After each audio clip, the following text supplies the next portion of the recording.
अब कोई मौलवी कहे कि जुमा क्यों नहीं पढ़ते हो, है ना, 3 जुमा छोड़ने से काफिर हो जाते, तो कहो मसला आधा मालूम आपको, पूरा हमसे मत सुनो। जुमा फर्ज भी है पढ़ना और छोड़ना भी फर्ज है। एक मसला ऐसा बताने जा रहा हूं कि लोग कहेंगे ये भी मसला है ना। तो अब सुनिए मसला।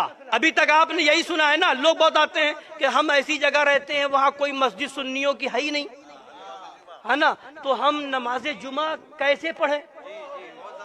बोलिए आते लाते साहब, आप कह रहे हैं वहां भी न जाओ, वहां भी न जाओ, वो ततहीरी है वहां भी न जाओ, वो दावती है वहां भी न जाओ, वो वहाबी है वहां भी न जाओ। तो हमने तो ये सुना है जो 3 जुमा छोड़ देगा वो काफिर हो जाएगा। अब सुनो मसला। अभी तक आपने यही सुना होगा कि नमाज जुमा फर्ज है, यही सुना होगा। आज मैं बताने जा रहा हूं कि जुमा का छोड़ना फर्ज है।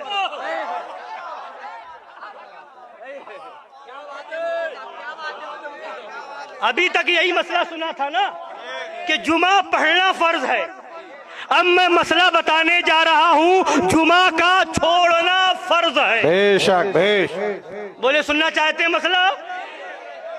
बोलिए सुनना चाहते हैं और याद रखेंगे, जुमा का छोड़ना फर्ज है।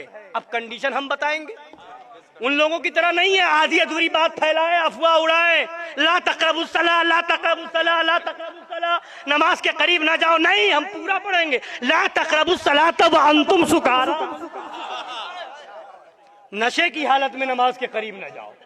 तुम्हारी तरह नहीं, वहां बता दिया गया, वहां बता दिया गया कि ऐलान के लिए रुख्सत है, वहां बता दिया गया कि अगर कोई लहवो लाइब के तौर पे बजाए तो ये फिस्क है, कुफ्र नहीं है। वहां बता दिया गया कि ये हराम नजर आता है और 6 फीट का हरामी नजर नहीं आता है। ये सारी वजाहत कर दी गई, फिर भी कहते हो जायज कह दिया, जायज कह दिया, जायज कह दिया। आधी अधूरी बात लेकर के उड़ रहे हो। हम आधी अधूरी नहीं करते, हम पूरी करते हैं, है ना।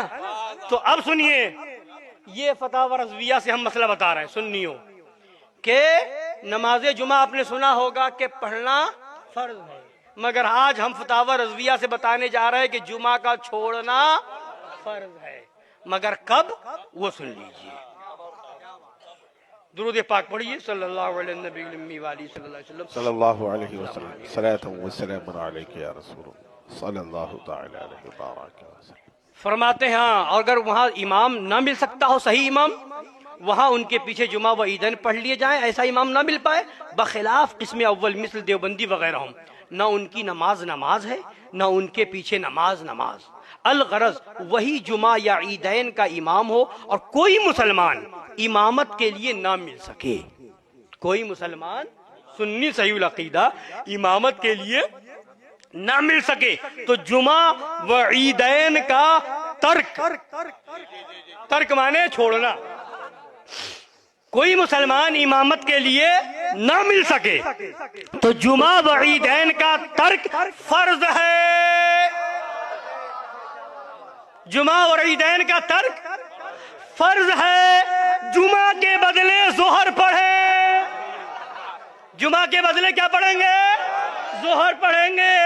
और ईदैन का कुछ एवज नहीं, ईदैन के बदले में कुछ नहीं है। अभी कोरोना वगैरह के जमाने में सुना होगा ना, नफल पढ़ो, नफल पढ़ो, नफल पढ़ो, चाश पढ़ लो, है ना। तो उसके बदले में कोई एवज नहीं है, नफल आप जब चाहे पढ़े, कोई ममानत थोड़ी है और ना कोई हुक्म देने वाला है। नफल पढ़ेंगे सवाब मिलेगा, जब चाहे पढ़े। मगर फरमा दिया अगर ऐसा इमाम ना मिल सके जो इमामत के लायक हो, जहाँ वहाबी ही वहाबी हो, देवबंदियों ही की मस्जिद हो, कोई इमामत के लायक मुसलमान ना मिले, तो ऐसी जगह पर जुमा और ईदैन को छोड़ देना फर्ज है। इसलिए कि अब वहां पर जब इमामत के लायक कोई नहीं है तो अब आपके ऊपर जुमा भी नहीं है, उसके बदले जोहर है, वहां जोहर पढ़ेंगे।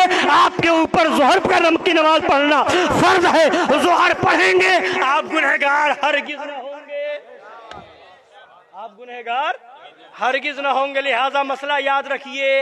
अब कोई मौलवी कहे कि जुमा क्यों नहीं पढ़ते हो, है ना, 3 जुमा छोड़ने से काफिर हो जाते, तो कहो मसला आधा मालूम आपको, पूरा हमसे मत सुनो। जुमा फर्ज भी है पढ़ना और छोड़ना भी फर्ज है। जब इमाम हुसैनी होगा तो पढ़ना फर्ज है और जब इमाम यजीदी होगा तो छोड़ना फर्ज है।